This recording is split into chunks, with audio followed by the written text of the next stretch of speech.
오늘 정말 흥미로운 주제를 한번 파헤쳐 보려고 합니다. 무려 2000년 전에 쓰였지만 오늘날 리더십의 판도를 바꾸고 있는 한 남자의 놀라운 미션 플레이북에 대한 이야기입니다. 자, 본론으로 바로 들어가 보죠. 사도 바울 하면 뭐가 떠오르시나요? 아마 그의 편지 내용들을 먼저 생각하실 텐데 잠시만 그건 잊어두시고요. 그가 스스로를 뭐라고 불렀는지 아세요? 아마 여러분이 생각하는 것과는 전혀 다를 겁니다. 그렇죠. 설교자나 신학자 같은 단어를 떠올리셨다면 땡! 아닙니다. 그의 엄청난 영향력을 제대로 이해하려면 먼저 그가 자기 역할을 얼마나 급진적으로 또 얼마나 다르게 받는지부터 알아야 해요. 바울이 로마에 보낸 편지를 보면요. 자신의 일을 설명하기 위해 정말 독특하고 강력한 비유를 하나 끌어옵니다. 바로 고대 성전의 언어인데요. 이걸로 자기 사명 전체를 재구성해버리죠. 시에르게인, 발음도 좀 어렵죠? 이게 신약 성경 전체에서 딱 한 번 바로 여기서만 쓰인 단어예요. 뜻이 뭐냐면 제사장으로 섬기다, 거룩한 의식을 행하다라는 겁니다.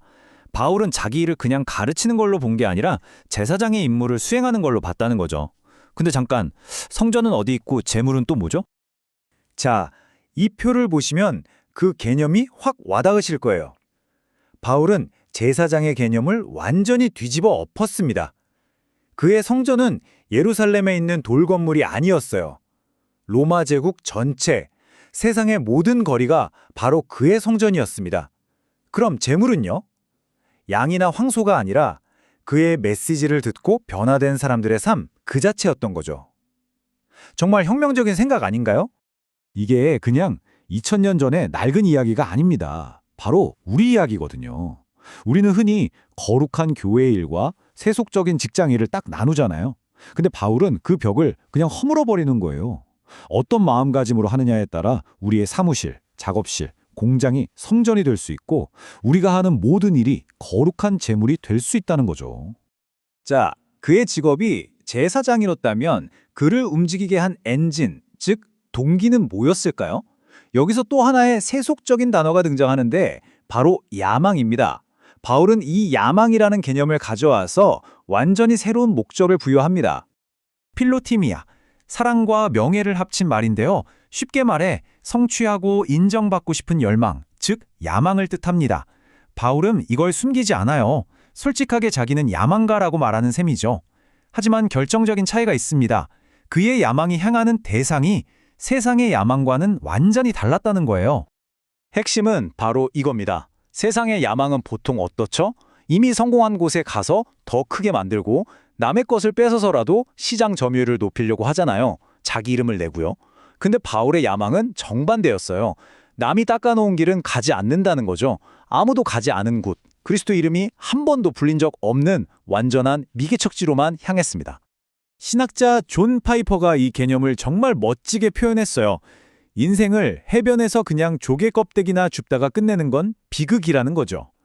세상의 사소한 것들을 좇으며 사는 건 인생을 낭비하는 거라고요. 위대하고 거룩한 야망을 위해 삶을 쏟아부어야 한다는 겁니다. 자, 그렇다면 바울은 이 거룩한 야망을 어떻게 측정했을까요?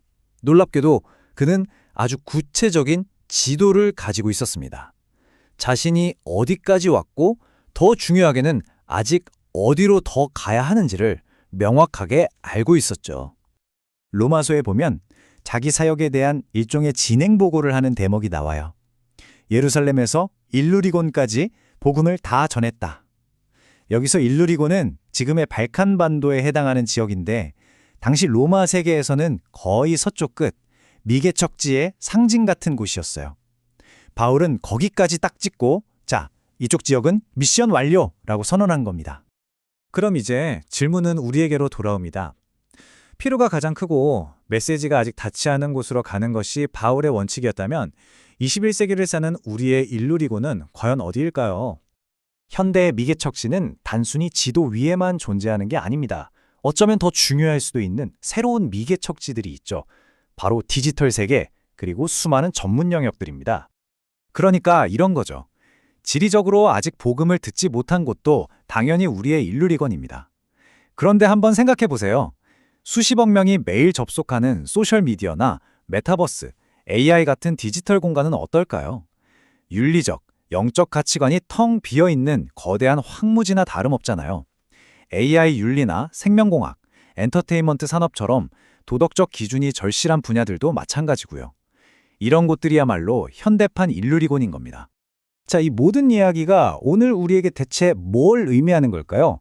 바울의 이 2000년 된 플레이북은요, 시대를 초월해서 목적 있는 삶이 무엇인지에 대한 아주 강력한 틀을 제공해 줍니다. 한번 보세요. 시대가 바뀌면서 도구는 로마의 도로에서 인터넷과 AI로, 미개척지는 일루리곤에서 디지털 공간으로 확장됐죠. 하지만 플레이북의 핵심 원칙은 그대로입니다. 제사장으로서의 정체성, 거룩한 야망, 그리고 개척정신. 가치가 없는 곳에 새로운 가치를 심는다는 그 정신 말이에요. 결국 바울의 이 2000년 된 미션 계획은 하나의 질문으로 오늘 우리에게 돌아옵니다. 여러분의 삶, 여러분의 직업, 여러분이 속한 공동체에서 아직 아무도 깃발을 꽂지 않은 그 미개척지, 여러분만의 일누리고는 어디입니까?